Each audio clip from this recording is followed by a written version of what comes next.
Une avancée donc dans les outils de traduction. On pourrait bientôt parler une langue étrangère avec sa propre voix et ses propres intonations. Oui, monsieur. oui, parce qu'aujourd'hui, avec une application comme Google Translate, si je dis « Bonjour Pierre, comment allez-vous ?» et que je demande de le traduire en polonais, par exemple, écoutez ce que ça donne. Cześć Pierre, jak się masz? C'est assez une voix monotone, hein, donc c'est juste, hein, mais c'est une voix monotone sans aucune émotion, qui a rien à voir avec la mienne. Maintenant, on va écouter ce sur quoi travaille Google, une traduction qui essaie d'imiter la voix et de reproduire les intonations. Alors, j'ai pas pu le tester avec ma propre voix parce que c'est encore un prototype, mais on écoute une traduction de l'espagnol vers l'anglais. D'abord, la phrase d'origine. Y usted no sabrá a menos que usted pida.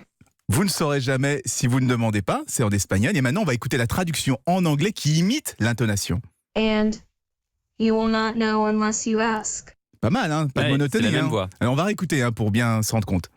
Y usted no sabrá a menos que usted pida. Mais c'est pas parfait, hein, mais ça va s'améliorer. Et surtout, c'est quand même mieux que ça. And you will not know unless you ask. Oui. C'est subtil quand même. Hein. Oui, Ça rappelle un peu les cassettes qu'on avait. Attendez, on va le réécouter bien correctement.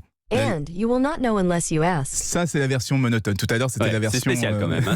C'est assez technique. Alors, on arrive à faire passer beaucoup d'informations dans l'intonation hein, d'une phrase. Bah oui, c'est pour ça que c'est important d'arriver à la reproduire. Et comme c'est de la traduction en temps réel, on aura vraiment l'impression de parler comme ça une autre langue étrangère sans aucun accent. Et à terme, vous savez, on pourra même l'utiliser pour le cinéma pour que les acteurs puissent garder la même voix en VO et en VF. Ah oui. Parce que je sais pas si vous le savez, mais un acteur comme Tom Cruise est doublé par 11 voix différentes en français. C'est ça, avec cette technologie, il aura toujours la même voix, quelle que soit la langue, la sienne, sa propre voix. Et vous garderez la même voix? J'espère. Toujours. En français. Merci Anissé.